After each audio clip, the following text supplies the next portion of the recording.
ஆனா இது எதுவுமே தெரியாத ஒரு தத்தி முண்டமானே வாழ்ந்துட்டு இருக்கிறார். அதே மாதிரி உங்க கட்சியில தகவல் தொழில்நுட்ப பாசறை செயலாளராக இருக்கக்கூடிய சக்திவேல் ஒரு ஐடி கம்பெனி நடத்தி, அந்த ஐடி கம்பெனி எதுக்கு செயல்படுது அப்படின்னா, நாம் தமிழர் கட்சியோட ஐடி விங்.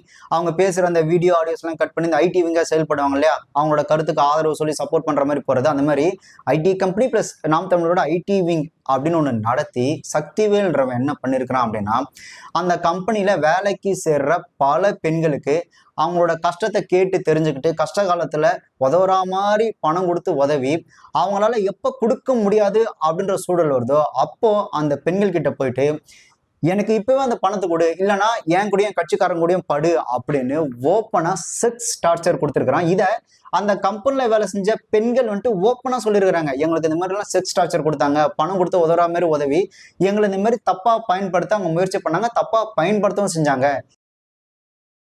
இன்னொன்னு, இவனுக்கு மட்டும் இல்லாம நாம் தமிழர் கட்சியில இருக்க பல முக்கிய பிரமுகர்களுக்கு, முக்கிய புள்ளிகளுக்கு இந்த மாதிரி பெண்கள் தேவைப்படுறாங்க அப்படின்னு இந்த இவன் கம்பெனில வேலை செய்யற பெண்களை இவன் தவறா கைட் பண்ணி இந்த மாதிரி அந்த நாம் தமிழர் கட்சியில இருக்க முக்கிய பிரமுகர்களுக்கு அவன் இந்த மாதிரி கூட்டி கொடுத்து மாமா வேலை பார்த்தான் அப்படின்னு அந்த கம்பெனில வேலை செஞ்ச பெண்களே வெளியில வந்து ஓப்பனா பேசியிருக்கிறாங்க. அதாவது இப்போ எங்களோட ஆஃபீஸ் பார்த்தீங்கன்னா, அந்த நாம் தமிழர் கட்சி அதுக்காக ஒரு விங் மாதிரி, ஐடி விங் மாதிரி எங்கள் ஆஃபீஸில் ஃபுல் ஒர்க்குமே அவங்களுக்காக தான் போயிட்டு இருக்குது.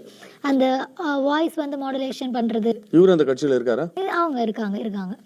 அண்டு நிறைய பேருக்கு அந்த உறுப்பினர் ஆக்குறேன் அப்படின்ற மாதிரிலாம் சொல்லுவாங்க. ஸோ அந்த மாதிரி கட்சிக்கான வேலை தான் போயிட்டுருக்கு.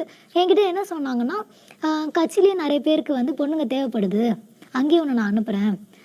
இதுக்கு முன்னாடி என் கூட ஒர்க் பண்ணிட்டுருந்தாங்க, அவங்க வந்து இதெல்லாம் பண்ணிட்டுருந்தாங்க, அவங்க பிளேஸில் வந்து உன்னை கொண்டு வரணும்னு நினைக்கிறேன் அப்படின்றாங்க. எனக்கு வந்து அவர் சீண்டலை விடையும் அடுத்தவங்களுக்கு அனுப்புறதுல சொல்லும்போது எனக்கு இதில் ஒரு பெரிய நெட்வொர்க் இருக்கிற மாதிரி தெரிஞ்சுது.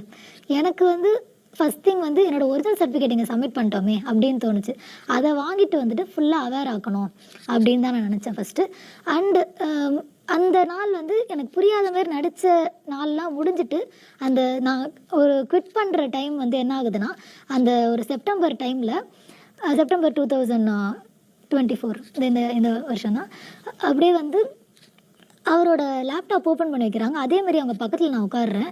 அந்த லேப்டாப் பார்க்கும்போது ஒரு பான் இமேஜ் வந்து வீடியோஸ் மாதிரி நான் பார்க்குறேன். நான் திரும்பிடுறேன். மேபி அவர் உட்காந்து பார்த்துட்டு இருந்திருக்காரு போல இருக்குது. நம்ம வந்தோன்னா மூடிடுவாரன், திரும்புகிறேன். ஆனால் அவர் வந்து அது எனக்காக தான் டிஸ்பிளே பண்ணுறாங்க. என்னன்னு தெரியுதா, நீ பார்த்தல அப்படிங்கிறாங்க. ஸோ அவர் வந்து ஸ்ட்ரெயிட்டாகவே விஷயத்துக்கு வந்துட்டாங்க. நம்ம வந்து வெளியில் போய் நம்ம ஒன்றா இருக்கலாம், ஜாலியாக தங்கலாம், வி கேன் ஹேவ் செக்ஸுங்க.